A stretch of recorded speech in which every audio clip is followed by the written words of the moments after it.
this is an iHeart podcast. Guaranteed human. There's a difference between liking a house and actually getting it. Redfin is built to make up that difference and close the gap between finding and owning the home for you. Redfin agents close twice as many deals as other agents. So when you find a home you love, you're not a step behind when it comes to making an offer. That means less watching great homes disappear and more focus on the one you'll call home. Redfin helps turn saved listings into real addresses. Get started at redfin.com. Own the dream. Hey, this is U.S. Olympic gold medalist Tara Davis-Woodhull. And I'm U.S. Paralympic gold medalist Hunter Woodhull. As athletes, our lives are about having a clear path. And a team that you can absolutely trust. So when it came to getting the best mortgage, we chose PennyMac. PennyMac is proud to be the official mortgage provider of Team USA and you. Learn more at pennymac.com. PennyMac Loan Services, LLC, Equal Housing Lender, NMLS ID 35953. Licensed by the Department of Financial Protection and Innovation under the California Residential Mortgage Lending Act. Conditions and restrictions may apply.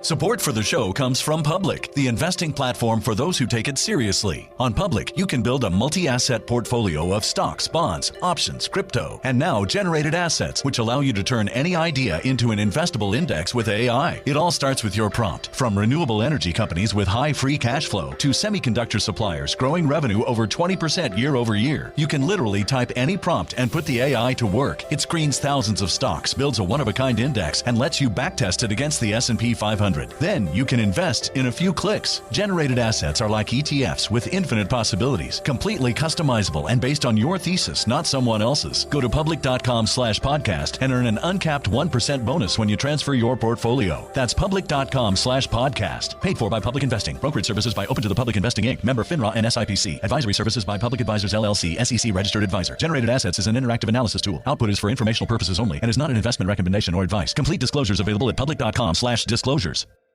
This is Jacob Goldstein from What's Your Problem? Business software is expensive, and when you buy software from lots of different companies, it's not only expensive, it gets confusing, slow to use, hard to integrate. Odoo solves that because all Odoo software is connected on a single affordable platform. Save money without missing out on the features you need. Odoo has no hidden costs and no limit on features or data. Odoo has over 60 apps available for any needs your business might have, all at no additional charge. Everything from websites to sales to inventory to accounting, all linked and talking to each other. Check out Odoo at odoo.com. That's odoo.com. What's burning down my entire West Coast?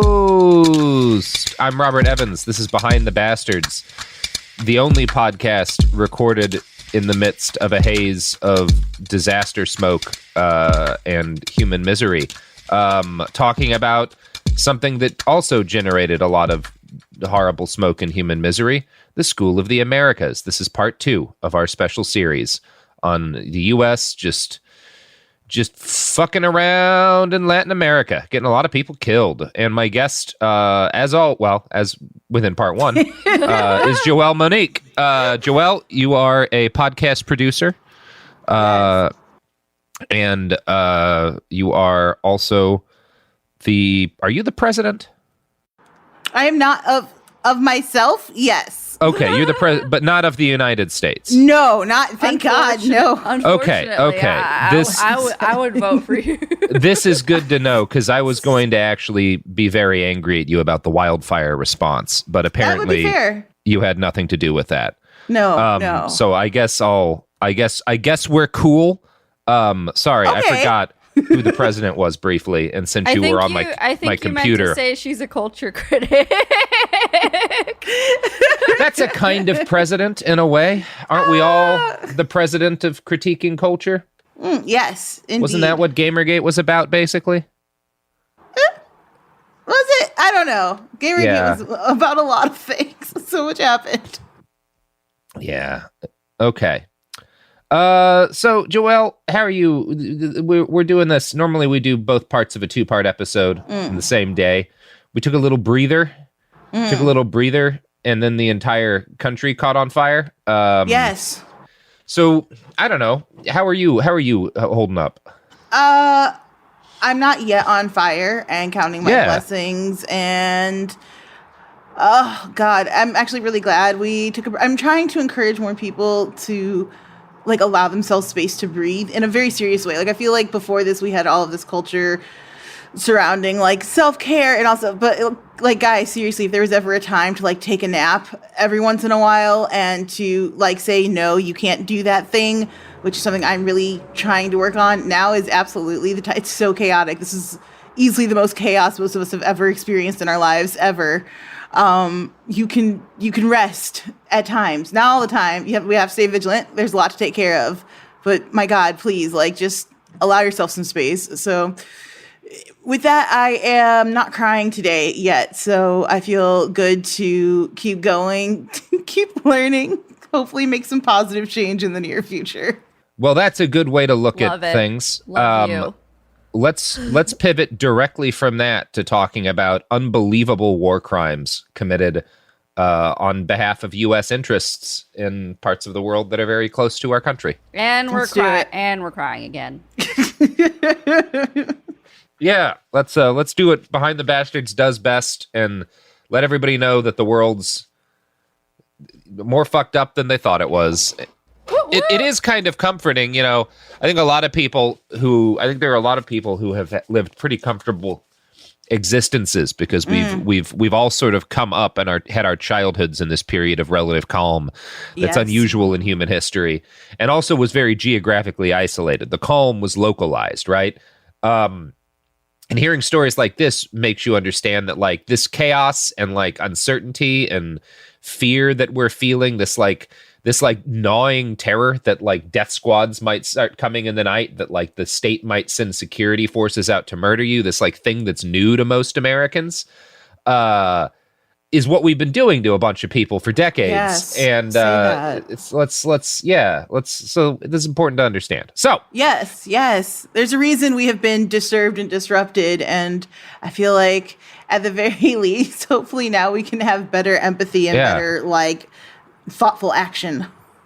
Yeah, and we can understand the patterns that we're about to see replicated in our own country and attempt to disrupt them, perhaps. So, in December of 1981, dozens of El Salvadoran graduates of the School of the Americas converged on El Mozote, a tiny village in the northern hills of the Morazan province. Now, Morazan was a stronghold for the Farabundo Martí National Liberation Front, or FLMN, a leftist militant group resisting El Salvador's far-right government, which was, of course, enthusiastically backed by the Reagan administration. Now, the U.S. had been admitting increasing numbers of El Salvadoran soldiers into the School of the Americas for years as this conflict heated up. So, like, leftist militants start gaining, power in sort of the hill areas and, fighting the government. And we start just taking more and more of these guys into the SOA, which is generally the strategy. You see, our government sees left-wing activism sort of picking up in a country, and they start propagandizing and brainwashing more of that nation's soldiers in the School of the Americas. So once Reagan took office, he started sending in special forces advisors to help out in that neighborly way that only special forces can. El Mozote was one of several small villages suspected of hosting rebel fighters. Acting as their U.S. trainers had taught them, the soldiers of El Salvador's elite Atlacatl battalion started their operations by pounding the outlying portions of several towns flat with a multi-hour artillery barrage. Yeah, it's just what you do. Then ground troops moved in on December 10th, securing El Mozote and ordering all residents out into the town square. By the way, as a pro tip, since this might be useful for everybody, if you find yourself in the middle of like a genocide or a government crackdown that involves death squads and somebody tells you to gather in the town square, don't gather in the town square. It never ends well. That's like the top place for massacring people is the town square. Avoid the town square if things go real bad in your country. So, anyway, the U.S. trained soldiers of the Atlacatl battalion separated the men in El Mozote from the women, which is, another bad sign. They also separated out all of the children and forced them into a small building next to the village church. The soldiers spent the rest of the day executing every single person in El Mozote. They killed the children last, perhaps because they needed to psych themselves up for such a gruesome task. Rather than look at what they were doing and look into the eyes of these little kids, the soldiers just fired into the building where the town's children were held. Then they set it on fire before they left. Years later, that building was excavated, revealing the remains of at least 143 victims inside. The average age was 6. After wiping... Fucking Christ. What the fuck? Jesus Christ. What the... How? Wow. And again... Yeah. Children. Yeah. It's amazing. And this is specifically the battalion of the El Salvadoran army that was that is trained and armed by the United States. Like these guys were all trained by active duty U.S. soldiers in how to do this. Like they were not, this isn't just some foreign country where people did a horrible thing because of some dictator. These are the guys we trained using that training to, among other things, shoot 143 children to death in a building outside of a Catholic church. So after wiping El Mozote off the map, the men of the Atlacatl Battalion and their U.S. advisors headed to the nearby town of La Jolla to repeat the process. We know what happened thanks to the stories of a handful of lucky survivors. One of them, Rosario Lopez, was just fast enough to get out of town with her husband and 3 children. Rosario hid up on a hill while 24 of her family members were massacred, including her parents, 2 sisters, 17 nieces and nephews. So, yeah. Her husband, Jose, later recalled to a journalist, "I heard the commotion, the prayers, from where I was hiding up in the mountain. It was shooting at a bunch of kids, and some of them cried, and others had stopped." Now, Jose, Rosario, and their children hid on that mountain for 5 days until Jose finally felt brave enough to descend and check for survivors. The first body he found was one of his wife's sisters. She had clearly been raped before being executed. Further in, he saw the bodies of the town's children stacked in a pile, their faces too damaged by fire and decay for him to recognize. He and a few other dazed survivors did what they could to bury their bones. Altogether, the brave men of the Atlacatl Battalion killed at least 978 people in just a couple of days. Lord. Nearly half of their victims were under the age of 12. Years later, one survivor would report hearing an officer threaten to murder one soldier who expressed an unwillingness to shoot children. Now, as far as we know, I don't believe any U.S. troops were present during the El Mozote massacre, but the killing was done by soldiers who'd, again, been trained by U.S. Special Forces, and it was under the command of officers who'd all graduated from the School of the Americas.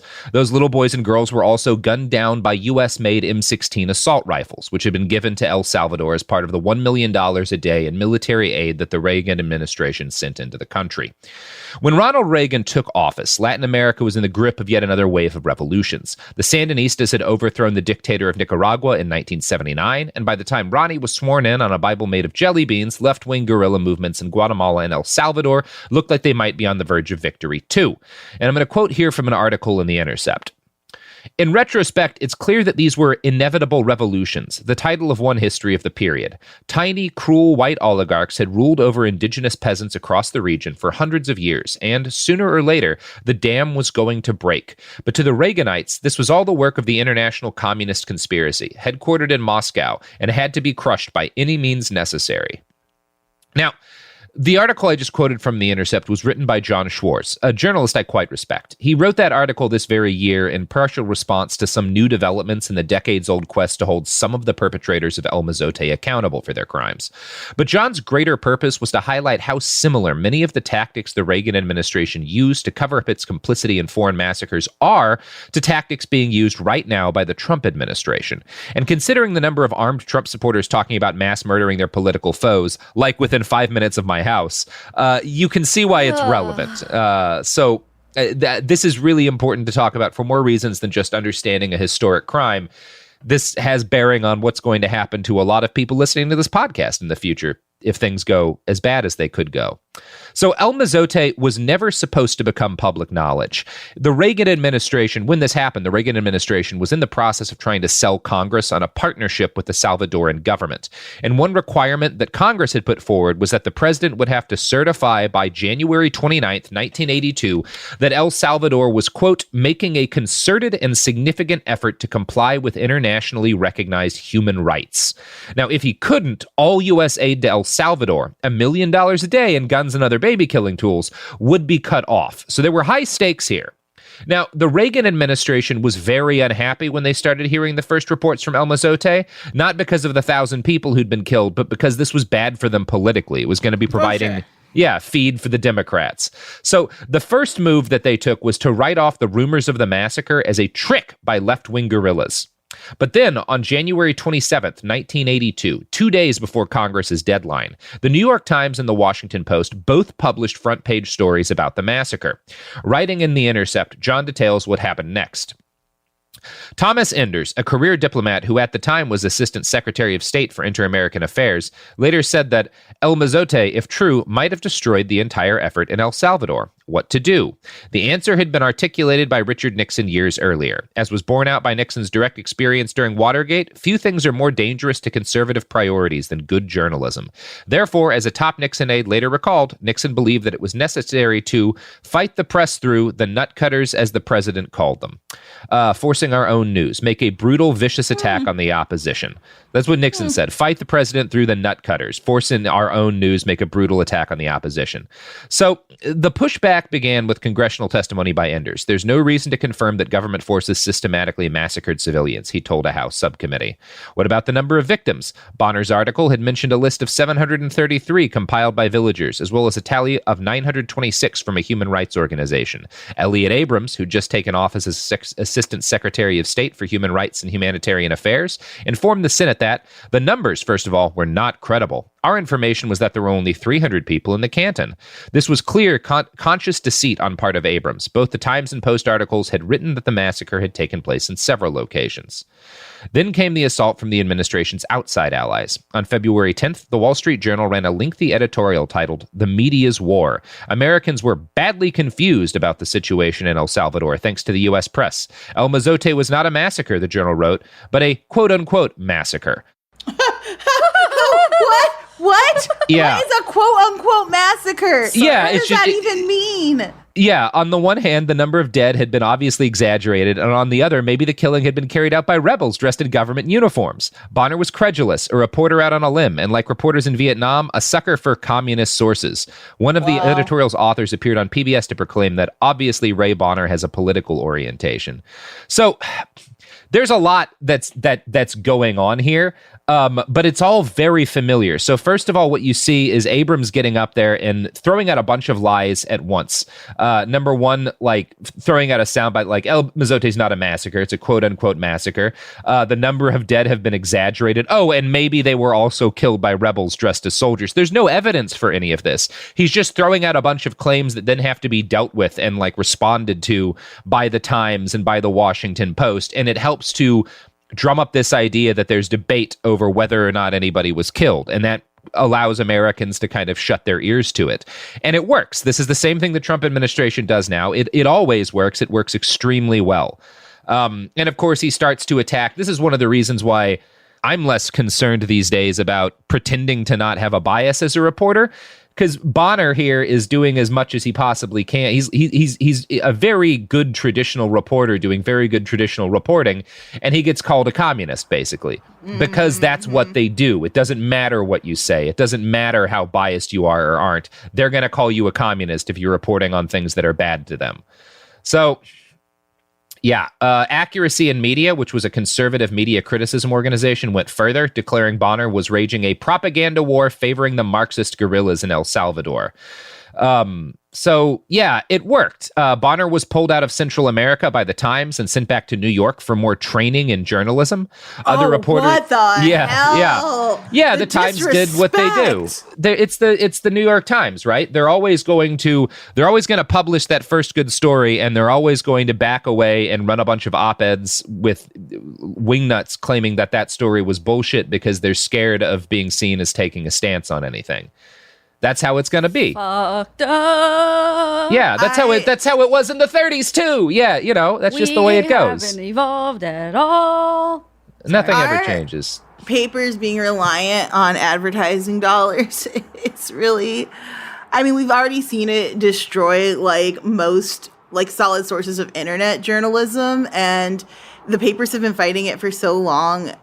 Like at the local level, particularly, we've seen a lot of like good local journalism, but this idea that companies that are like, oh, gotta keep selling and being willing to print just the most ridiculous shit or good shit and then like retracting it and disrespecting their reporters who they must have a relationship with. They must know like this person's ability and their skills. Like it's such a PR move, and so not about like the core ethics of journalism. It's astounding. It's astounding that it's allowed to permeate like this. It's not great. Not very good. So, yeah, the disinformation campaign worked, at least in the immediate term. Bonner gets pulled out, sent back to New York for training, and other reporters learned from his example. It was dangerous to report on any story that might be seen as sympathetic to left-wing militants in Latin America. Meanwhile, the right-wing militants who controlled El Salvador continued to receive U.S. aid. Their soldiers continued to attend the School of the Americas in order to learn how to be the best death squads they could be. By the time the violence was all over, they'd killed more than 75,000 El Salvadorans, the per capita equivalent of 5 million Americans. So this is a huge chunk of the country. The government was responsible for 85% of these deaths. Now, the good news is that, at present, a number of culprits have finally been stripped of their immunity. There was a law for a while that basically was trying to make peace between the two sides and said that, like, nobody gets punished for their war crimes. But that got partly at least reversed, and so some of these guys are in the process, and these court cases are going on right now, right? And there's been requests made. The Obama administration released some evidence and declassified some files to allow the court cases to proceed. They've made requests of the Trump administration that obviously haven't been listened to, in part because the U.S. while some of the El Salvadoran military leaders who helped make El Mozote happen have been punished, the Americans who were responsible never did. In fact, Elliot Abrams went on to become part of George W. Bush's National Security Council, and today he's Trump's special representative for Venezuela. So speaking of nightmarish, unforgivable crimes against humanity committed at the behest of Republicans, you want to talk about Guatemala? Woo! Let's get into it. Yeah, I'm a big Guatemala fan. It's a great country. It's a beautiful country. Yeah. We've been horrible to it. We've been real bad to it. It's one of the most beautiful places I've ever been in my life. I ran across a T-shirt over there that was like, I think the thing written on it was something like, Guatemala is like how nature exaggerates or how nature puts in an exclamation point. Mm-hmm. And if you go to places like Lago Atitlan, you really feel that, because it's this like Atitlan is one of the deepest lakes in Central America, and it's just surrounded by a ring of volcanoes. Like, look at pictures of this place. It's absolutely astonishing. And when I was there, at least, like, one of the things people would tell us is that, like, the military's not allowed in here anymore. Like, we don't let them in because of some of the things we're about to talk about. Wow. Wait, how do you keep the military out? I think it was just sort of a matter of, like, after a lot of the massacres, they kind of pulled out of certain areas where they'd been killing the Maya, and there's kind of like, I don't know, we got stopped on the road a couple of times by just sort of groups of men with M16s and not wearing uniforms really, but operating what were clearly a checkpoint. It was very unclear to me. I'm not Guatemalan politics is extremely complicated. That's fair. Yeah. Yeah, so... Robert, you want to know what isn't extremely complicated? The products and services that support this podcast. Word. Support for the show comes from Public, the investing platform for those who take it seriously. On Public, you can build a multi-asset portfolio of stocks, bonds, options, crypto, and now generated assets, which allow you to turn any idea into an investable index with AI. It all starts with your prompt. From renewable energy companies with high free cash flow to semiconductor suppliers growing revenue over 20% year over year, you can literally type any prompt and put the AI to work. It screens thousands of stocks, builds a one-of-a-kind index, and lets you backtest it against the S&P 500. Then you can invest in a few clicks. Generated assets are like ETFs with infinite possibilities, completely customizable and based on your thesis, not someone else's. Go to public.com/podcast and earn an uncapped 1% bonus when you transfer your portfolio. That's public.com/podcast. Paid for by Public Investing. Brokerage services by Open to the Public Investing Inc. Member FINRA and SIPC. Advisory services by Public Advisors LLC, SEC registered advisor. Generated assets is an interactive analysis tool. Output is for informational purposes only and is not an investment recommendation or advice. Complete disclosures available at public.com/disclosures. This is Jacob Goldstein from What's Your Problem? When you buy business software from lots of vendors, the costs add up and it gets complicated and confusing. Odoo solves this. It's a single company that sells a suite of enterprise apps that handles everything from accounting to inventory to sales. Odoo is all connected on a single platform in a simple and affordable way. You can save money without missing out on the features you need. Check out Odoo at odoo.com. That's odoo.com.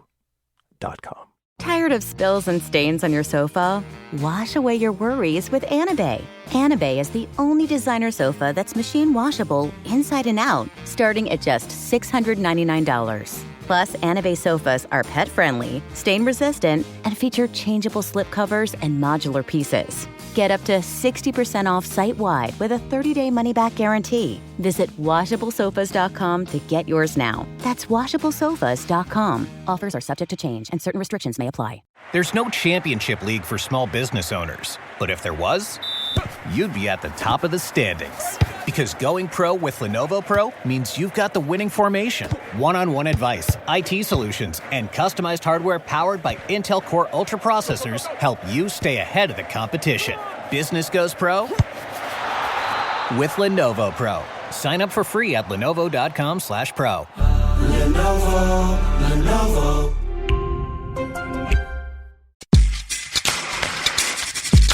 All right, we're back. So back in 1954, Guatemala's great. Hard not to love it. The problem is that in 1954, the United Fruit Company was also in love with Guatemala, particularly their wonderful bananas. Now, unfortunately, the democratically elected leader of Guatemala in 1954 was a dude named Jacobo Arbenz, who didn't like that a foreign country owned a large chunk of the Guatemalan economy, because these fruit companies owned huge amounts of Guatemalan land that had been sold to them basically by corrupt oligarchs in Guatemala who had stolen it from indigenous people and then sold it to U.S. corporations for a fraction of what it was actually worth, which allowed these corporations to basically enslave Guatemalan workers, and it was horrible. It definitely sounds like the typical chain of command. Yes. Indigenous people to oligarch to United States. Sure. Yeah, and so Arbenz comes to power and he's like, I'm going to nationalize all this shit, right? I'm going to make all this shit everybody's. I'm going to take this land that was sold illegally to these U.S. corporations and I'm going to redistribute it to the peasants. And we're going to try to undo the damage that the start of globalization has done to Guatemala. A beautiful dream. A beautiful dream. You may recognize this as not all that different from what was happening over in Chile with Salvador Allende at a pretty similar time. So, Arbenz comes to power. He promises to do this. And United Fruit, who owns this land, goes to the CIA and is like, guys, you got to do something about this. He's going to take away our banana land. And so the CIA is like, don't worry, bro, we got you. And then they pick up their U.S.-trained Guatemalan soldiers who had all these guys who'd gone to the SOA and who were already inculcated in I want to personally get wealthy by being a corrupt oligarch. And if all I have to do is murder some indigenous people and Marxists and whatnot, that sounds great to me. I hate those people anyway, because that's partly what I've been trained to do in the School of the Americas. So they overthrow Jacobo Arbenz. And this winds up sparking a civil war in Guatemala. And that happens in a lot of countries too. But in Guatemala, that fucking war just does not end. It goes on for 36 goddamn years. Jesus. Yeah, it is. It is horrible in Guatemala. You can't exaggerate how much this completely fucks society in that country, because it's a generation and a half of more or less constant, sometimes low level, sometimes, but war. Yeah. And the military junta that came to power didn't just hate Marxists. They hated, again, the local indigenous people who were descendants of the Maya. And these kind of local Maya groups were seen as being allies of the Marxist guerrillas in the hill. And eventually the Guatemalan state, which was overwhelmingly run by military officers trained by the U.S., decided the only way to fight this insurgency was to destroy the indigenous villages that gave it shelter. Over 36 long years of war, U.S.-trained forces killed as many as 200,000 people, many of whom were Maya. And I'm going to quote here from the Los Angeles Times, reporting on sort of how this all shook out. A report by a United Nations-backed Truth Commission after the 36-year civil war formally ended in 1996 found that security forces had inflicted multiple acts of savagery and genocide against Maya communities. The campaign included bombing villages and attacking fleeing residents, impaling victims, burning people alive, severing limbs, throwing children into pits filled with bodies and killing them, disemboweling civilians, and slashing open the wombs of pregnant women. Which, Let's think right now to the story that just broke today of the United States government giving forced hysterectomies to migrant women who are in our custody at camps on the border. It's just the fancier version of what they were doing. The goal is the same, to stop certain groups of people from having children. So the massacres, the scorched earth operations, forced disappearances and executions of Mayan authorities, leaders, and spiritual guides were not only an attempt to destroy the social base of the guerrillas, but above all to destroy the cultural values that ensured cohesion and collective action in Mayan communities, the Commission for Historical Clarification said. The Guatemalan government was responsible for more than 90% of deaths, disappearances, and other human rights violations during the war, the commission said. The state deliberately exaggerated a limited insurgent threat to justify large-scale repression, the commission found.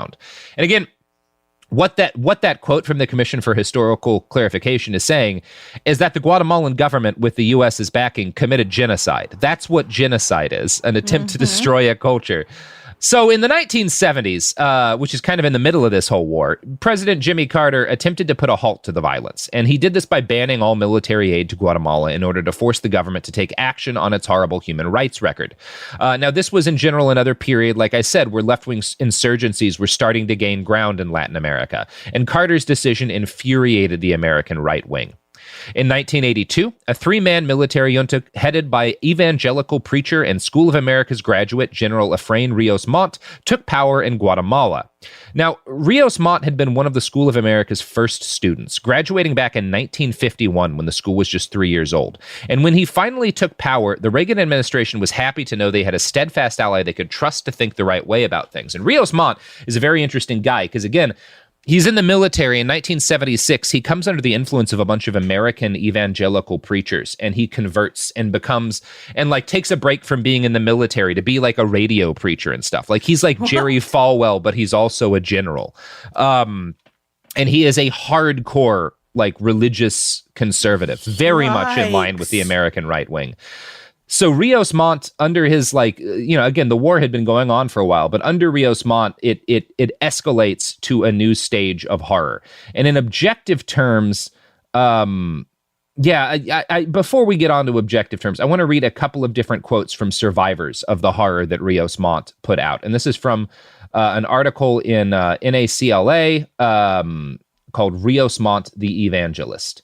So, an unnamed survivor from Aguacatan, Huehuetenango. The military came to burn whole families out, to burn their houses, and not just their houses, but the people themselves. They burned men, women, and children who died in flames, incinerated. It caused us terror. It caused us a lot of fear.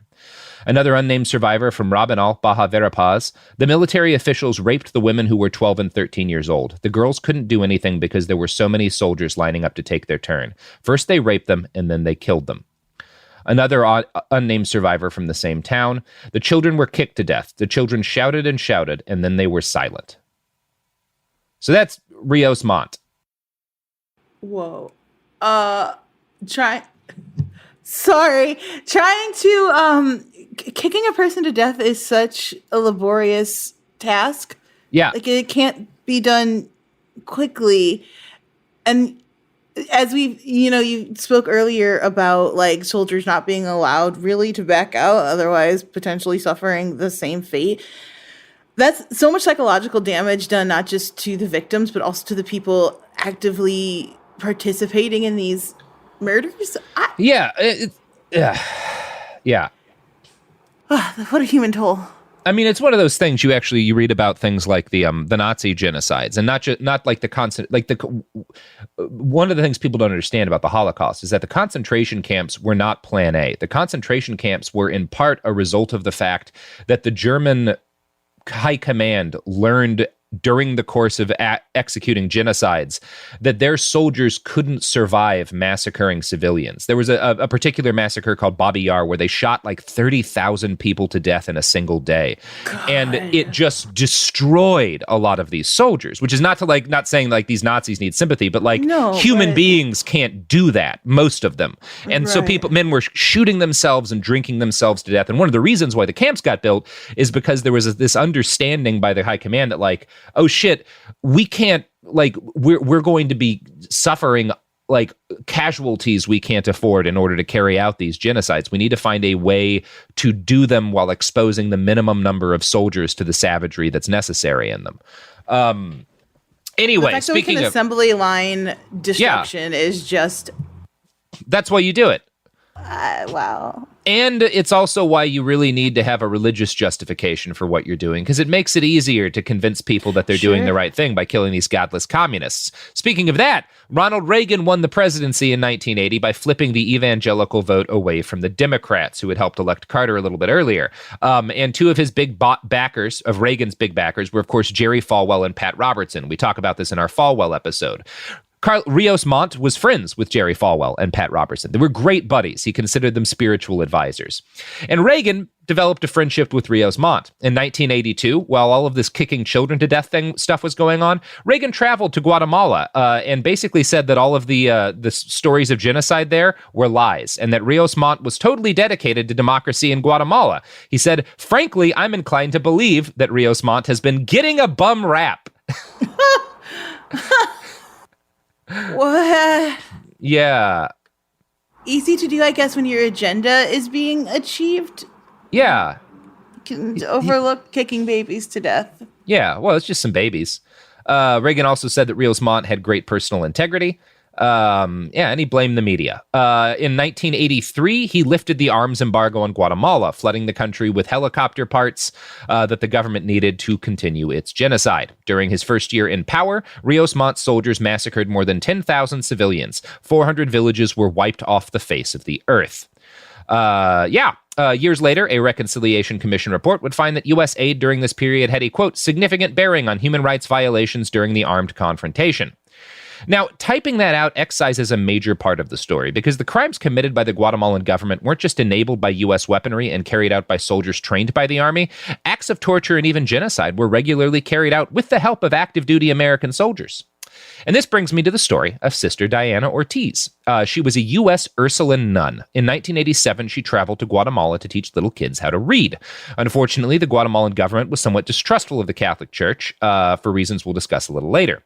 The church, as part of its mission to help the poor, often wound up sending its people into the same impoverished communities that were such hotbeds for Marxist guerrillas. So the government caught Sister Ortiz as she was traveling to an isolated rural community to deliver necessary aid. She was kidnapped, repeatedly raped, and burned with cigarettes while she was tortured for information. Now, thousands of other Guatemalan women found themselves in similar situations, and we didn't hear from most of them because most of them died or were too terrified of the consequences of talking to ever come out. But Sister Ortiz managed to survive and escape, and she was eventually able to report on the details of her ordeal, particularly the fact that her torture sessions had been directed by an American man. He gave the orders while a knife was forced into her hand and she was made to stab another woman's body. Yeah. Years later, she would write, "So often it is assumed that torture is conducted for the purpose of gaining information. It is much more often intended to threaten populations into silence and submission.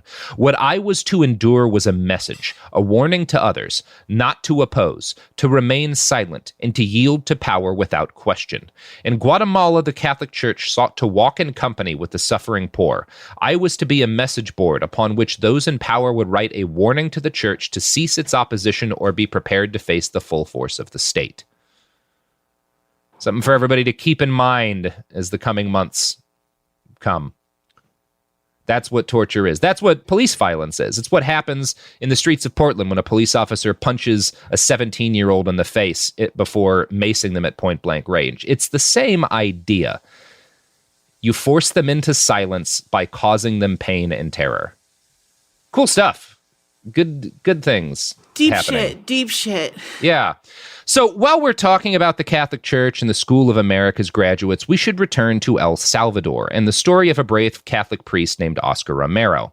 Oscar was a leftist, part of a wing of the established Catholic Church that was particularly prominent in Latin America. The Pope at the time, John Paul II, and most of the leadership in Rome were much more conservative, and Romero preached something that's called liberation theology, which is a controversial, shouldn't be controversial, but it is with especially within the Catholic Church, it was a controversial interpretation of the gospel that stressed justice for the poor and freedom for the oppressed. So the leadership actually, like in Rome, a lot of the leadership of the Catholic Church considered Romero to basically be a terrorist. But this is, it's one of those things when we talk about the Catholic Church in Guatemala, and there are some other places in Latin America where they fulfill a similar role. This is kind of why our current Pope is the dude that he is. He comes from this sort of tradition. There's a lot of very leftist Catholic priests and nuns and stuff within Latin America. And it's very tied into all of this. And he's it's also a Jesuit. Yeah, and he's also a Jesuit. And that is not to, it's one of those things, we should, the Catholic Church, horrible organization, and I think is broadly, leadership is broadly on the wrong side of this at the time. But you also have to acknowledge that, a lot of the great heroes in this period were Catholic clergy, who were put their bodies on the line because they knew that if they were killed, people would pay attention. Wait, so they thought that he was a terrorist because he wanted justice for the poor? Yeah. He wanted actual justice for the poor, not just alms for the poor. Liberation theologians were more on the side of the poor need to take back their fucking land that's been stolen from them. Okay, listen, the only way that's going to happen is if they start breaking some commandments, y'all. And I know for a fact you don't like that. You get really testy when people get out here and start killing. So, I mean, the one time Jesus was physically aggressive in the entire Bible is when he needed to fuck up some rich bankers. So I think people like Oscar Romero might say that Jesus's lesson for us is to fuck up some rich bankers. Yes, Jesus. Where was this Jesus in my Catholic Sunday schools? Not present. Yeah, Let me tell you about that. I don't want to, you have to, when you talk about the church in this, you have to, number one, give proper credit to heroes like Oscar Romero without pretending that the broad swath of the Catholic Church supported what he was doing. But what he was doing was very heroic. So he goes into these places and he's preaching actively against these death squads that are, killing the shit out of people. So he's speaking up at this time in 1979. The government of El Salvador is kind of broadly left wing, but there's this because of how the most recent election went. 1979, this government comes to power, and the right wing gets furious. And it sort of coalesces behind this graduate of the School of the Americas named Roberto D'Aubuisson. And D'Aubuisson starts organizing death squads with the funding of a bunch of rich landowners and corporate magnates. And they start murdering left-wing activists, and basically anybody who speaks up on the left is a way to kind of pave the road for the return to power of the right in El Salvador. So in the wake of a bunch of executions, Oscar Romero, this Catholic priest, takes to the radio and delivers a speech where he begs El Salvadoran soldiers to refuse orders to kill. He tells them, in the name of God, in the name of this suffering people whose cries rise to heaven more loudly each day, I implore you, I beg you, I order you in the name of God, stop the repression. So the very next day, while he gave another speech, gunmen under the command of Roberto D'Aubuisson entered his church and shot him dead. And the whole assassination was caught on tape. And I'm going to play an excerpt from that now because I really do think that Americans ought to hear it because we paid for it, right? Yeah. All the guns these guys had, we gave them. The training that D'Aubuisson had, we provided. So people should hear what it sounded like when it was used.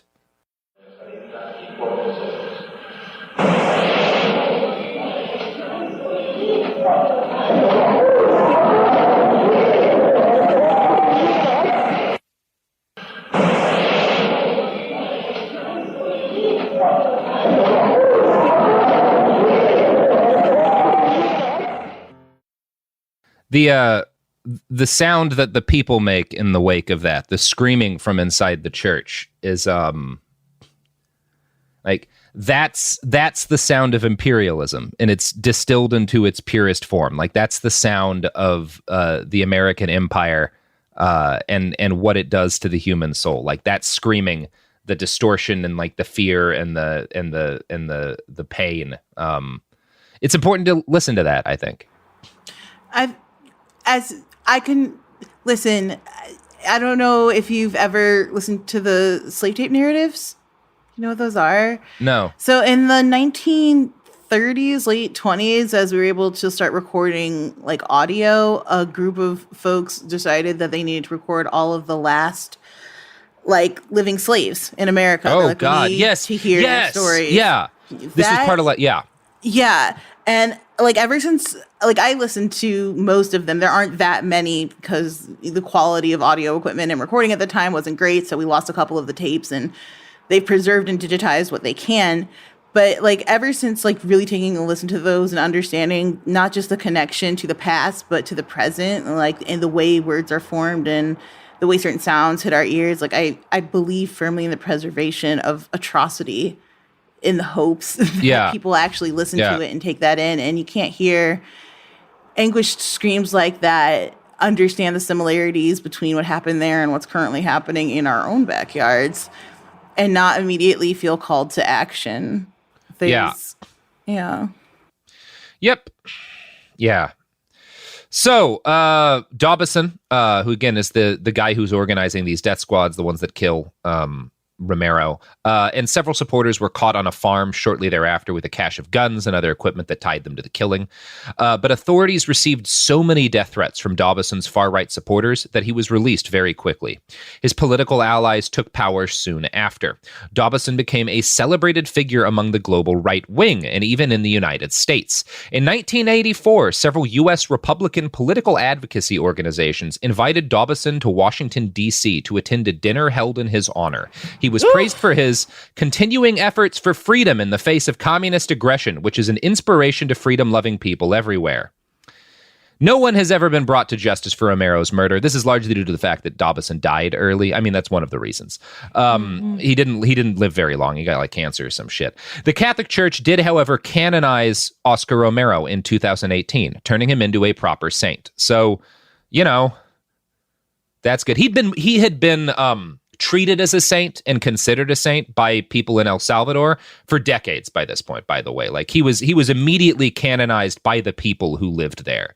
But it took the church some time to catch up. So, Sister Ortiz, who did survive her ordeal, is not a saint yet, but more progress has been made in bringing her assailants to justice. The man who orchestrated Guatemala's torture program in the late 1980s was Defense Minister General Hector Gramajo.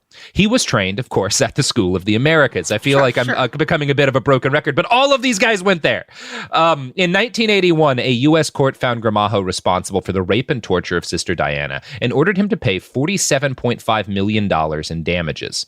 Now, that's interesting. And it may seem wild that like you could, a government employee on a government salary might have $48 million I have lots to hand over. This was not so unusual for ambitious graduates of the School of the Americas. That was part of the point of going to the School of the Americas. And I'm going to quote now from Leslie Gill's book. In Guatemala, for example, the outcome of the 35-year-old civil war was a shift in the balance of power that created a new land-owning elite among military officers. Income polarization increased in the 1980s. The portion of national wealth controlled by the poorest 10% of the population dropped from 2.4% to 0.5%, while the richest 10% expanded their share from 40.8% to 46.6%. Oh, that sounds super familiar. That does sound super familiar, and it ties into a number of things. This is just always the truth with state security forces. People ask like why the police are being so unbelievably violent to just like random reporters filming them and stuff, people not breaking any law. It's because, more than anything, their ability to continue to have a comfortable income. They make a ton of money. Cops make so much fucking money. Far too much money. Yeah. They're only making more and more. They keep getting raises. Their ability to like it's what they found with the guy who killed George Floyd, that he had like this whole second house that he was not paying taxes legally on in Florida. Like this is what happens. This is how security why they do what they do. It's because they get paid to do it. It's because they're elevated. Sure. Yeah, they're elevated into the oligarchic class in order to maintain and preserve it. And this happens very nakedly in Guatemala. That's what the School of Americas is for. How you doing, Joel? It happens very nakedly here. Yeah, it's very naked. I am floored. Well, and it's like, I think what's most frustrating is the fact that like, it's just the blatancy. This idea that like we see all of these cops who are clearly just not of the neighborhood, in literally invading it, destroying not just, innocent people, but a ton of children along the way, wrecking their entire lives. It's like, yeah, I just commend and applaud like specifically like that nun to be able to voice what happened to her. Like, I can't imagine the challenge of sharing that, not just sharing that story, but then of course those people are looking at ways that they can get to you. Like, of course her life is still in danger. I can't, yeah, it's overwhelming, Robert, but it's necessary. So like, yeah, trying to process all of it, trying to understand. Toni Morrison has this really great quote that I feel like I've used in like just everything, but it's been just at the forefront of my mind, which is like, in times of crisis, like lean into what you do, right? Like whatever it is, don't let yourself be distracted by outside things, because your way through is through like your talent. And I have been trying to figure out how to use my talents in what is clearly a time that requires everyone to use their voice articulately, to be very practiced and specific in our actions, so that we don't like falter further into that reality, because that shit is just, that is crazy. Yep. Yeah, it's not killing somebody preaching mass, like how low, like especially if their whole motivation is like they're godless. You walk into a godless people's church and kill their spiritual leader. Like, but I also know that it's not impossible. I know that it's happened so many times. It's touched every continent at some point. Yeah. So as far removed as I am from it, I'm aware of how present that action is, that reaching that level is not, it's not impossible. That's so much. In 1984, the School of the Americas left Panama. It was reestablished in Columbus at Fort Benning in Columbus, Georgia. I think I said Columbus, Ohio in the first episode. We'll fix that. But yeah, it was Columbus, Georgia. There's 2 Columbi. So yeah, they move it to Georgia outside of in Fort Benning, which is a location that like not only like one of the things that this did, that actually moving the School of the Americas to the United States did, was it allowed it to provide its foreign students with an even deeper appreciation and understanding of U.S. culture. We talked about in the last episode how new School of the Americas students, who were generally there for about a year if they were taking the full course, like one of the first things they would all try to do was go buy American trucks so that they could take them back home with them as like a status symbol. Now, I told you we're going to hear from a student who went there, and this is a guy, a Bolivian named Juan Ricardo, who was interviewed by Leslie Gill, and he's a retired lieutenant colonel in the Bolivian army, and he wound up being a major source for Leslie's book, in part due to the fact that by more or less accident, he wound up being kind of a pretty left-wing dude who still went through all of this like far-right pro-USA indoctrination, so he understood what was happening to his fellow soldiers, like, and he's able to kind of speak very lucidly on it, which I appreciate quite a lot. Now, his introduction to American military culture came before he ever traveled to the United States or the School of the Americas. When he was new to the military, he was taught by a number of instructors who themselves had been trained at the School of the Americas. And they came back with the lessons they'd learned and even came back with printed teaching materials from the U.S. military. And a lot of those lessons that these guys who'd just been trained by the U.S. brought back to Bolivia to give to their fellow soldiers involved torturing the shit out of people. Juan Ricardo later claimed that he was taught, quote, how to tie up prisoners of war and how to torture them, techniques that you have to utilize in order to get them to make declarations. For example, you don't let them sleep and then you get results. Other knowledge that they brought from the School of the Americas I remember very well. It was axiomatic among the Rangers, the U.S. Army Rangers that taught the soldiers who were teaching him, that a dead subversive was better than a prisoner. Having a prisoner interfered with the subsequent operations. Thus, it's better that he is 4 meters underground than to have him alive. Yeah.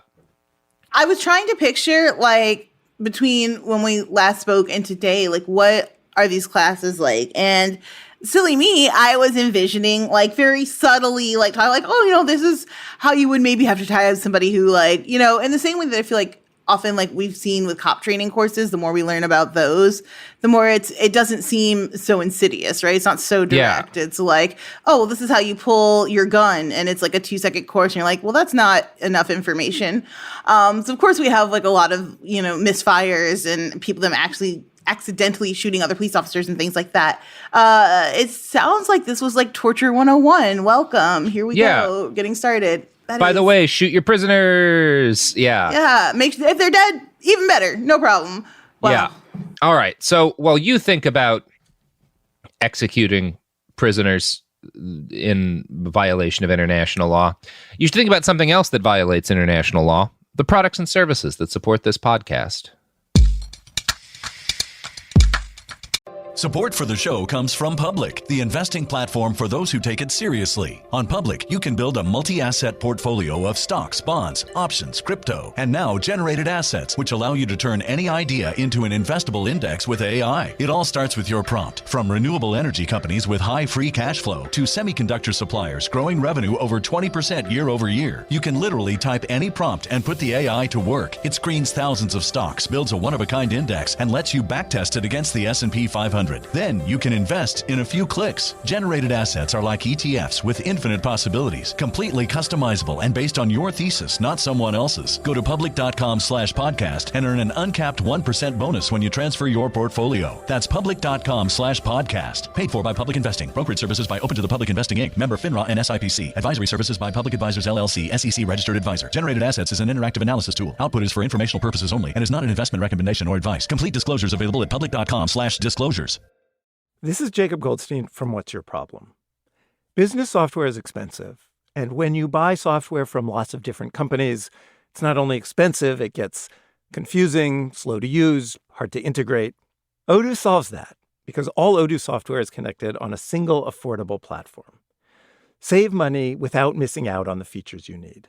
Odoo has no hidden costs and no limit on features or data. Odoo has over 60 apps available for any needs your business might have, all at no additional charge. Everything from websites to sales to inventory to accounting, all linked and talking to each other. Check out Odoo at odoo.com. That's odoo.com.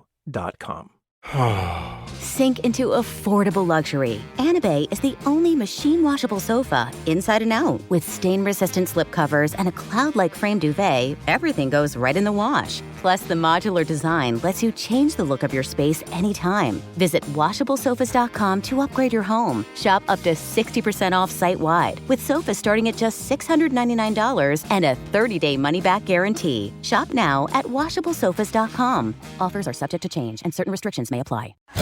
Pro drivers live for race day, but for small business owners, every day is race day. That's why going pro with Lenovo Pro matters. One-on-one advice, IT solutions, and customized hardware powered by Intel Core Ultra processors keep your business on the right track. Business goes pro with Lenovo Pro. Sign up for free at lenovo.com/pro. Lenovo.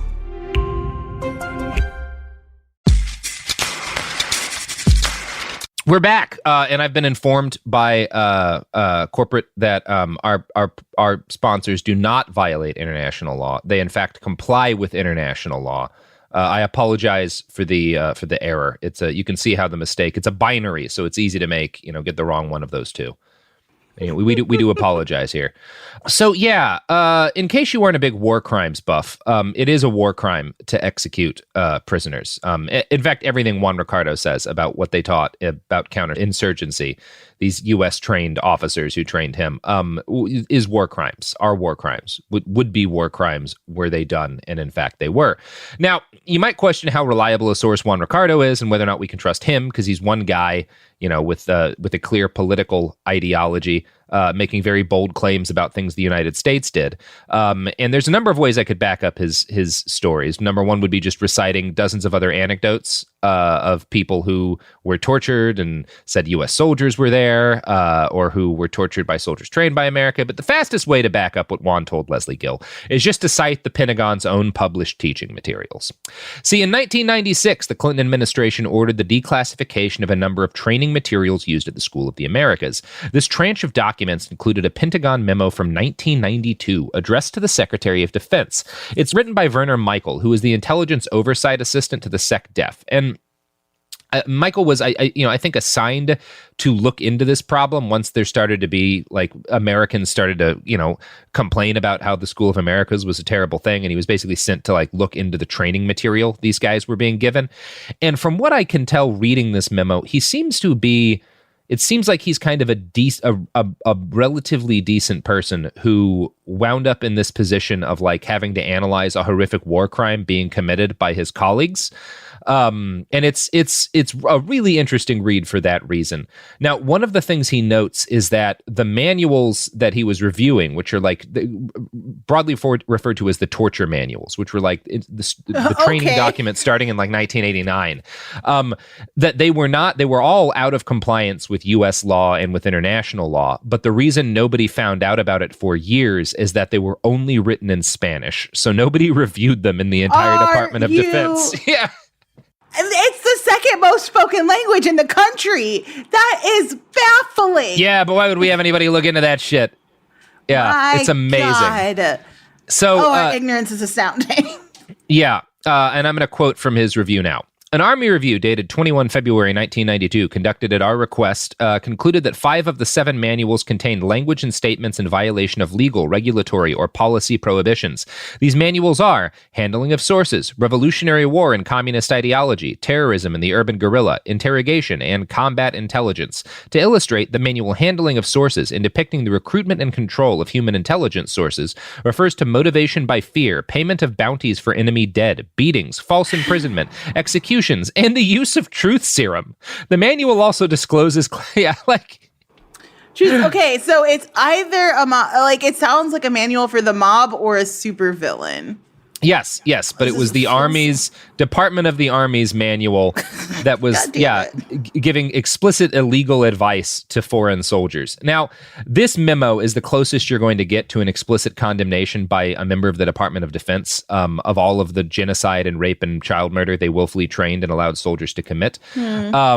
It's interesting reading, not just as a historic document, but as kind of a sociological text, because you can see in the guy writing this, like someone who appears to be a broadly honorable person starting to realize that the organization he built his life around has done something unforgivable. This passage, I think, is particularly enlightening. In theory, the offending and improper material in the manuals should have been discovered during the Army's existing review and approval process.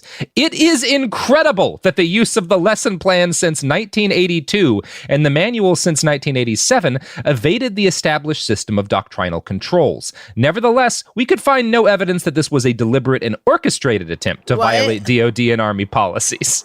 But sir, it directly violates DOJ policy. But then how did it happen? Yeah, it is incredible. Like, that's the closest you're going to get from an actual, like, company man to being like, something fucked happened here. It very much sounds like, well, it was written in Spanish, so we can't prove it. Yeah, nobody can read Spanish in America? What the In the Army? Oh, my word. Yeah. So there are... one of the difficulties in kind of putting this together for you is that there's just so many different war crimes and war criminals you can tie to the School of the Americas. We could have done like 4 straight episodes or more just laying out Guatemala, right? And what was done in Guatemala. And not even the broader story of the Guatemalan Civil War, but like just what School of America's graduates got up to in Guatemala. We could have done the same thing probably with El Salvador. We're not even going to talk about Operation Condor in this episode, which was like, it was an agreement between a bunch of Latin American governments. The best way I could describe it is like if the EU was just about killing left-wing political organizers. That was kind of Operation Condor. We're not even going to get into it because there's I mean, this has been a very full set of episodes already, and some of this stuff I want to like cover at a later date. There's a lot to go into because the amount of fuckery that was perpetrated by the United States in Latin America for forever is just such a deep and complicated and horrible story. But I think given the limited time we have, what's important to focus on next is the kind of men who were educated by the School of Americas and how the school changed them and how the presence of putting such men back in their home countries could lead to fundamental changes in the character of a nation. So more Bolivian soldiers were trained at the School of the Americas than were trained by any other foreign military establishment. As one of the poorest nations in Latin America, it was particularly at risk for a Marxist uprising, and so the U.S. took precautions. Like I said, they would get worried about a country, and they would start increasing the number of soldiers that they would invite to the School of the Americas. So they trained huge numbers of Bolivian officers and kind of introduced them to this cult of Americanism that's like what they did to everyone they invited in. And Leslie Gill writes, based on her interviews with Juan Ricardo, who is that Bolivian soldier who went to the School of the Americas, quote, The North Americans had everything, or so it seemed to the Bolivians. They enjoyed a level of comfort unheard of in Bolivia. If a soldier tore his uniform, the army provided him with a new one, and the amount of food served in the School of America's mess hall made the Bolivians' eyes bulge. The returning soldiers told us that you could eat like a beast at the School of the Americas, laughed Juan Ricardo. The U.S. Army's high degree of specialization also impressed the Bolivians, whose military was not nearly as differentiated in terms of knowledge and skills of its members. To be a specialist implied that one was special, and the ability to work with high-tech weaponry, or just modern weaponry, set the North Americans apart from their Latin American peers and students. Technology, especially the esoteric knowledge that unlocked its power, had a quasi-magical appeal for the Bolivians, and for many of these Latin Americans. U.S. Army officers seemed to go everywhere in helicopters, a symbol of their power and superiority. The conclusion that they drew, according to Juan Ricardo, was that the gringos made good allies. It was good to be on their side, and they would provide all the necessary support for the struggle against subversion. He paused and then added, "It's also better to have them as allies because they have a good intelligence system." So you can see part of what's happening here. Like, right, one of the things that's a real hallmark of this period in right-wing repression of the left is Pinochet throwing left-wing militants from helicopters. Helicopters which are the symbol of the United States, which are the symbol of modernity, which are the symbol of power, right? These things aren't happening for no reason. Like, it all ties in together. Yeah. But I also think like about the idea of like just abundance. Again, it's very cruel to offer people who have very little everything and then like expect them not to like fall in love with that. Comfort is so addicting. Yeah. And the only and there can be like you have to convince these people one of the things the School of Americas is doing is it's drawing a border in the minds of these men between themselves and the rest of the country that they live in. Right. And it's making their fellow countrymen, these indigenous people, these left-wing, political organizers, it's making them into the other. And again, and into the thing that's separating you from abundance. Right. You introduce these people to abundance, and then you tell them, these are the people who are stopping your country from being like this. And yeah. And then eventually turn them into the people who stop them from their countrymen from having any kind of abundance. Who kick children to death. Yeah. But some of them get rich, so that's good. So one of the things I found really interesting in reading Leslie Gill's book about this is that the kind of training the School of the Americas cultivated in its students, this like training them to be American, it extended to what you might call the United States of America's number one pastime. Which is unfortunately the commodification of black bodies. And this is not going to be a super fun chunk to read, but well, let's do it. Here we go. SOA graduates cultivated images of themselves as manly men upon their return to Bolivia by regaling peers and academy students with accounts of their sexual exploits. Like a majority of their counterparts in the various armies of the Americas, many believed that access to the sexual services of local women was a basic right, and the Panama Canal Zone was presented as a place where men could indulge their sexual fantasies and escape into illusions of men as men. Pantoja, which is one of the other men that Leslie Gill interviews, one of the other guys who went to the school, recalled that his instructors usually moved quickly from accounts of their professional experiences at the SOA to anecdotes about North American comfort, the prostitutes, and how much they cost. Because of the enormous U.S. military presence, sex workers from a variety of countries congregated in Panamanian cities. The brothels, explained Pantoja, complemented other aspects of life at the SOA. Cadets trained from Monday to Friday, and Saturday and Sunday they were free. They had money, so they went to the brothels that had black women. North Americans were there too, and everyone was equal. The Bolivians were fascinated with black women. There are none in Bolivia, and to make love with a black woman was supposedly an unforgettable experience, very exotic. It was the moment when the Bolivian military man had international contact. The aura of almost mystical transcendentalism that surrounded the Bolivians' accounts of sexual encounters with black women emerged from a belief that you could do things with foreigners, particularly members of subordinate racial groups, that you could not do at home. Part of the allure of going abroad was the opportunity to play out sexist and racist stereotypes away from the constraints of their own society. In Panama, single men had disposable income that was unencumbered by alternative claims that would shape its use in Bolivia, and this money gave them a feeling of power and strength. It also enabled them to enter a transnational world of power and pleasure that no one at home, except for a select few, new.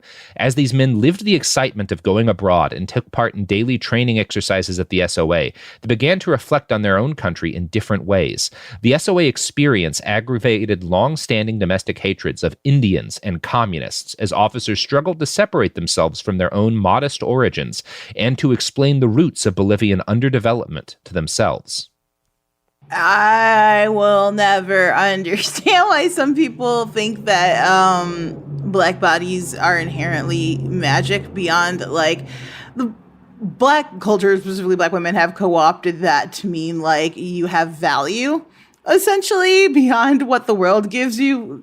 In the phrase, quote unquote, black girl magic, is the idea that, like, we are transcendent and beautiful and worthwhile because our community has to do those things because very clearly no one else is going to. And the idea that as we as Americans are going into other countries and basically disrupting an entire culture, then bring those people back to America and further degrade black bodies. It is not surprising.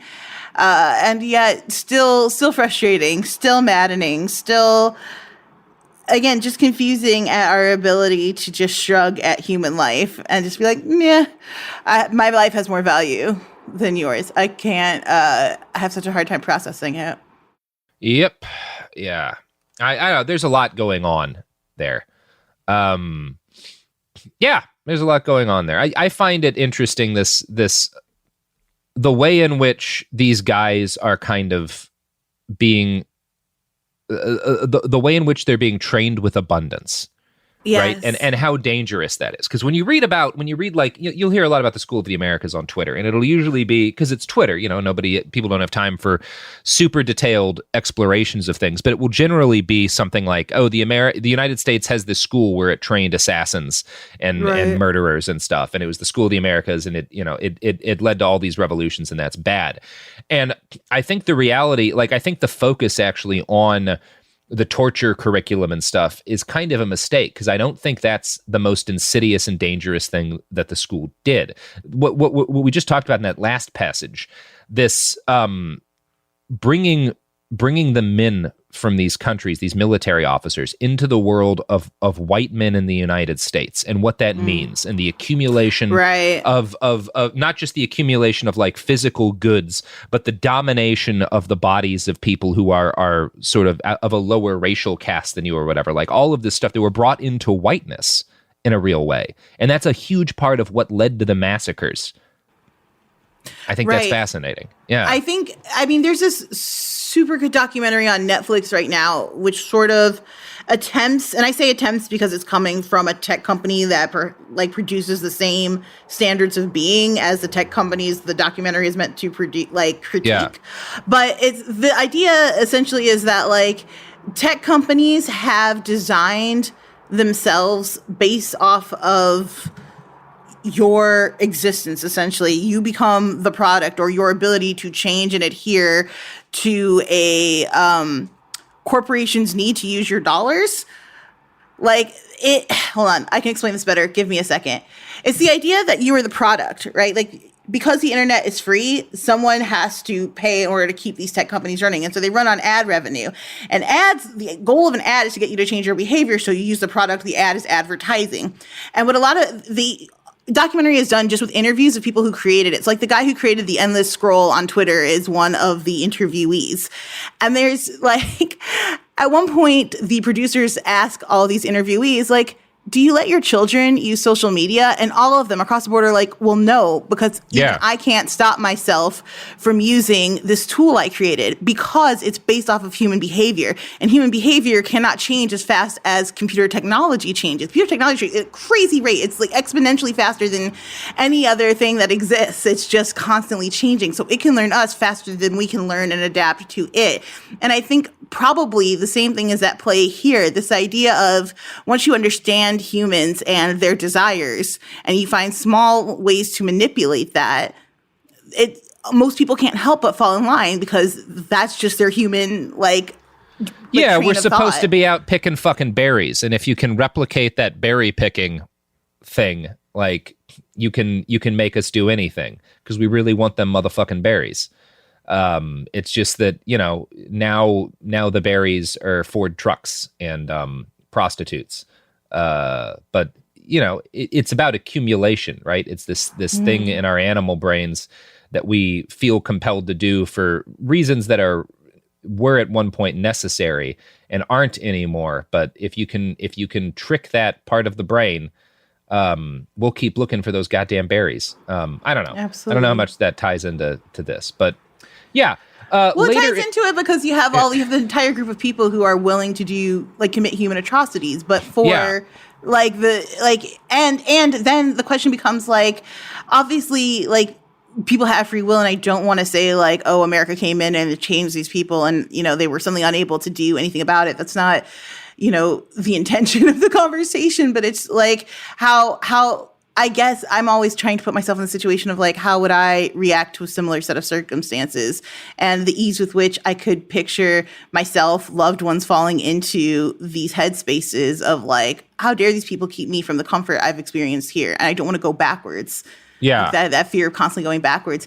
It seems so easy, so just far too easy to trip into that land.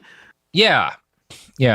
So this guy we've been talking about, Juan Ricardo, later in his career, he was initially trained by soldiers who'd been trained at the SOA, but eventually he had the fortune to travel to Columbus and attend the School of the Americas. And in this next passage, he recalls kind of the political education that he received when he got there. The sergeant said that all the communists in Latin America were trained in Cuba and that they hated their countries. Those of us who were at Fort Benning were going to become the leaders of our countries. We all had to unite against communism. I questioned the simplicity of all this. I was very imprudent. The sergeants just repeated what they learned from their own instructors. When I asked him to describe the course in more detail, this is Leslie Gill writing, he continued. For example, there was a section of the course called Civic Action. It was one of the moments when the anti-communist doctrine really came out. They taught you that when you enter a village and make contact with the population, you have to make sure there are no communists. They never said, you never trust anybody, you never enter a home and accept a plate of food because a communist might have poisoned it. These people are not going to be free because of their Marxist indoctrination. I had an argument with one of the sergeants. I asked him to explain Marxist doctrine, but he couldn't. So I explained it to him. It was great. I had already taken a year of social science classes at the university in La Paz. The sergeants know only formulas. The objective is to homogenize the education of the School of the Americas students. I mean, it's the same thing going on in a lot of ways in the heads of some of these people fucking setting up roadblocks near where I lived because they're scared of Antifa lighting forest fires. It's because they believe BLM, they heard someone talking about the Bureau of Land Management on a radio, and they believe that BLM is a Marxist organization. And what do Marxists seek? The destruction of their own countries, because that's what these people, that's the propaganda. It hasn't changed. It's just distributed differently. You had to have, once upon a time, you needed this school to inculcate people, and you had to do it in a very deliberate way. Now they get taught on Facebook and Twitter, and it will lead to the same thing. It's led to the same thing?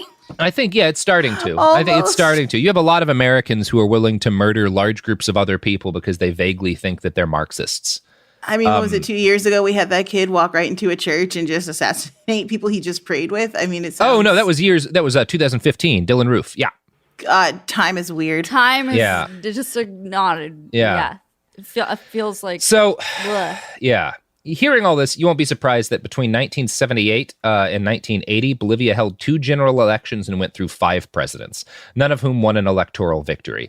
They endured 4 military coups, 3 of which succeeded. And it looks as if the nation is actually going through another one right now with the overthrow of left-wing President Evo Morales by the Bolivian military. It will not surprise you to know that a lot of the officers responsible for the coup in Bolivia that started happening late last year, is still kind of going on. Are School of the Americas graduates. Now, by the later 1980s, the Department of Defense was beginning to receive a lot of complaints about all the horrible crimes committed by SOA graduates. In 1989, they started mandating that all school instructors take 16 whole hours of human rights training, which didn't solve the problem, oddly enough. When the Cold War ended, the Pentagon rather seamlessly switched from funding anti-communist death squads to funding anti-narcotics efforts in places like Colombia. The people SOA graduates murdered remained the same. They were still mostly left-wing activists, indigenous people, Marxist guerrillas, but like a lot of just like indigenous people, more innocent local people who just might be sympathetic with a group of guerrillas who were fighting the soldiers who kept murdering their family members than anybody else. That's who these groups were always killing. But the way the victims were referred to changed. Now they weren't communists, they were narco guerrillas. And after narco guerrillas, when the war on terror started off, the victims started being called terrorists. Now, in response to a sizable protest movement based near Fort Benning, in 2000, President Clinton made a big show of closing the School of the Americas. It was reopened almost immediately under a new name, the Western Hemisphere Institute for Security Cooperation, WINESEC. Now, yeah. They're like, well, we ran out of Americas. Western Hemisphere? It's different now, guys. We fixed it. They did rejigger. So their name is WINESEC. Like, that's the acronym, WINESEC. So yeah. I'm going to call them SEC. Yeah. So they did have their curriculum rejiggered a bit to appease the bleeding heart Democrats who were angry at all the murder. There were new courses added in demining and like the removal of mines and like in human rights. And Leslie Gill notes that like these were like the least attended courses at the school. And she was able to visit at this point, once it got changed into WINESEC in the early aughts, as part of this like full court PR press by the Pentagon to like deal with the fact that they'd gotten a bad reputation. So they invited in a bunch of activists who'd campaigned to shut down the School of the Americas in order to like show them the new courses and like make the case that things had changed for the better. They invited in journalists, and of course they invited in Leslie Gill. Now, as part of this PR blitz, Leslie got to meet with the head of the school, a general named Glenn Widener. This is an American general. In one passage, she attempts to have him speak on the subject of the numerous massacres and war crimes committed by School of America's graduates. And I'm going to read this passage because his responses will sound very similar to anyone who's listened to a police press conference lately. Let's Quote, do it. Acknowledging that a few bad apples from Latin America had attended the School of the Americas, Widener insists that these individuals were never taught torture techniques and that their crimes represented the unconscionable acts of a few rogue actors, not the teachings of the SOA or the policies of terrorist states. He maintained that some graduates who stood accused of human rights violations had only taken short courses on benign topics such as auto maintenance and had trained at the school years before their alleged crimes took place. It was unconscionable, he argued, for critics to point fingers at the school and claim that it caused these men to commit crimes. In a rationalization of the School of the Americas that I would hear from others, Widener pointed out that the Unabomber went to Harvard. Does that mean, he asked rhetorically, that Harvard caused him to kill people? Does that mean that Harvard should be shut down? Widener and others at the SOA thus did not deny the reality of human rights violations, but his argument treated a prominent university and a military school as comparable institutions. Harvard, however, did not teach combat skills to Latin American soldiers. Moreover, the United States government had used its military apparatus, including the SOA, to support Latin American armed forces with bad human rights records for decades. Yet if one objected to his confused logic, Widener dismissed the critique as anti-military and thus unacceptable. Hey, can't be anti-police. They protect you. Even if they don't. That's what they say they're doing. A lot going on here, including the fact that he's like, well, what about, the Unabomber went to Harvard. Why aren't people angry at Harvard? One asshole. Like, I would say, Sorry, go ahead. No, go. Imagine being like, hey, we found like 11 people have committed atrocities. It can't be our problem. Yeah. The only like sane response to me is to be like, let me investigate that, because that seems wildly out of step with what I thought my institution was trying to do. To say like, oh, like serial killers come from all over the place, but no other schools produce 11 that become dictators. Yeah. Get your head out of your ass. And thousands of perpetrators tied to the School of the Americas. Thousands of individual people who committed acts of murder and genocide can be tied to the School of the Americas. If 1,000 Harvard graduates in the course of like 20 years had started mail bombing campaigns, I'd be like, there might be something wrong with Harvard. What's going on? Perhaps we should look into Harvard. Everyone would be saying that. If there was this one school that kept making Unabombers, we would all be like, what the fuck is going on at Harvard? Somebody should look into this shit. Maybe we shouldn't have Harvard anymore. It seems like all it does is make Unabombers. There's also no institution, particularly one that carries guns and oftentimes produces policies for major like countries, networks, individuals that should be above scrutiny. And the idea to say like, oh, that's anti-military and just the most, to me, that's the first, like, that's the loudest signal to me that we're in cult territory, in the same way that I firmly believe that the police are a form of a cult, that these people have just bought into their uniform and this idea that they are a military for the country, which was not at all your intended purpose. I cannot. Yep. I hate it here. It's not great here. It's not great here. I don't love it. You know what I do love, though, Joelle? Raytheon. You know, one of the few bright spots in this dark world of imperialism and murder are the wonderful products of the Raytheon Corporation. Joelle, have you ever thought, I want to fire missiles via robot at groups of indistinct men in vehicles, but I don't want to accidentally blow up as many school buses? Is that a thought you've had? Not yet, Robert. Not yet. If you want to wage a brutal counterinsurgency campaign and blow up slightly few school buses after blowing up quite a few school buses, Robert, you need the new RX-4 knife missile from Raytheon. Yes, Sophie? You do know that you don't need to do another ad break. I was going to let you finish, but because you were doing so well, but you don't. We're beyond money. Sophie, my enthusiasm for Raytheon's fine product line is not a shallow capitalist endeavor, which is why right? This is let you finish. Pure love. Yeah. And the RX-4 is, like I said, there's no better way to murder the specific terrorist you want to murder without blowing up school buses as the RX-4. If you're feeling like I've blown up too many school buses in Yemen, the RX-4 is the answer for you and for Yemen. How much is the RX-4 going to run me, Robert? Just enough to fund a couple of schools. Oh, okay. That's reasonable. We don't need any more of those. Yeah, fuck those schools. We got a plague anyway. Nobody needs schools. In fact, target number 2. Yeah. Shoot some nice knife missiles at the schools. Whatever. Fuck it. Raytheon. Anyway, Joelle, how are you feeling at the end of all this? At the end of this, informed, Robert. I feel informed. That's good. And better able to hopefully, again, just identify the patterns that we're seeing and be vocal in my opposition of them. It is so upsetting to have lived in, be a current member and party of a country that has committed such atrocities.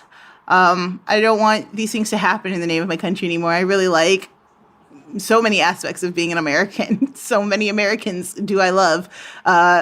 This cannot continue. Yeah. Well, today's been a fun episode.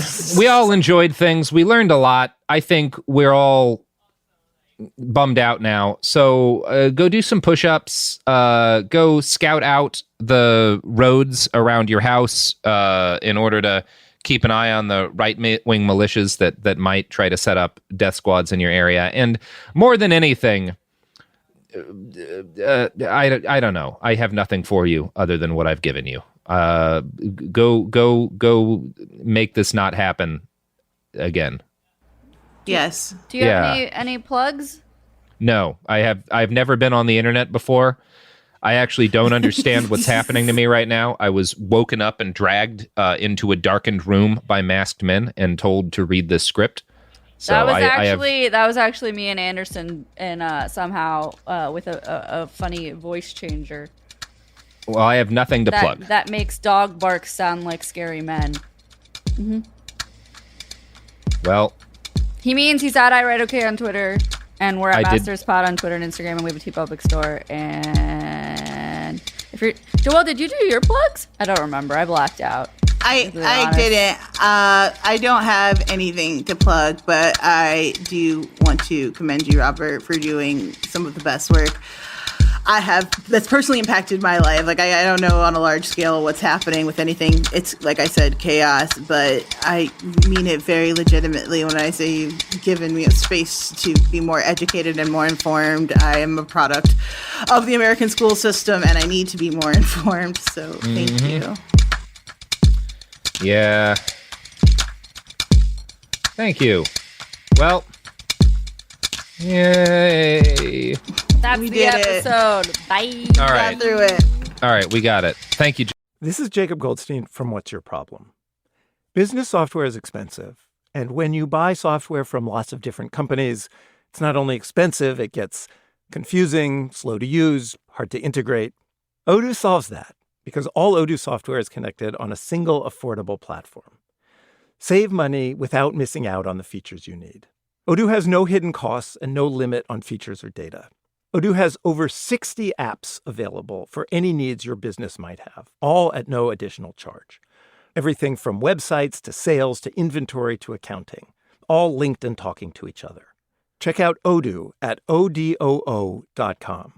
That's odoo.com. Kids, pets, life, your sofa sees it all. But with a washable sofa, stains don't stand a chance. All of our sofa collections come with fully machine washable covers and cushions, making cleanup effortless. Liquid and stain-resistant fabrics provide extra protection against everyday messes. Plus, with modular designs, you can rearrange your sofa however you like. Perfect for growing families and changing spaces. Starting at just $699, it's time to upgrade to a stress-free, mess-proof sofa. Visit washablesofas.com today and save. Offers are subject to change and certain restrictions may apply. Pro drivers live for race day, but for small business owners, every day is race day. That's why going pro with Lenovo Pro matters. One-on-one advice, IT solutions, and customized hardware powered by Intel Core Ultra processors keep your business on the right track. Business goes pro with Lenovo Pro. Sign up for free at lenovo.com/pro. Lenovo. Flag football is exploding, and iFlag is leading the way. As the Guinness World Record holder, iFlag hosts premier flag football tournaments nationwide for boys, girls, high school girls, and adults. From first-time players to elite competitors, iFlag delivers top-level competition, unforgettable experiences, and a community built around the game. Ready to be part of it? Join the movement. Find your tournament and learn more at iflag.org. That's iflag.org. This is an iHeart podcast. Guaranteed Human.